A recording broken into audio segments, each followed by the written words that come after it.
काय एकनाथ शिंदे साहेब तुम्ही म्हणे की आमची बिकारपती बहीण लखपती करणार आहे. ही बहीण तर अजून बिकार झाली. ही बहीण रडायला लागली.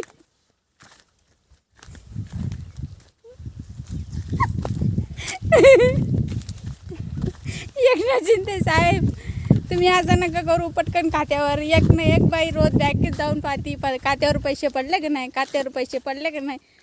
तोंड हलवत येते घरी नाही म्हणती अकाउंटवर पैसे नाही आले. काहीला कर्ज द्यावं लागतंय कोणाचं उचणं पासणं. ती काय सांगती लाडक्या बहिणीचे पडल्यावर देते ग बाई, देते व माय देते. तिच्याच अकाउंटवर ती भलतंच लोकांचं कर्ज करून बसली. लाडक्या बहिणीच्या योजनेच्या वर्षावर ती कर्ज करून बसली. असं विश्वास तोडू नका, असं अपेक्षा मोडू नका. लाडक्या बहिणीचे पैसे टाका साहेब.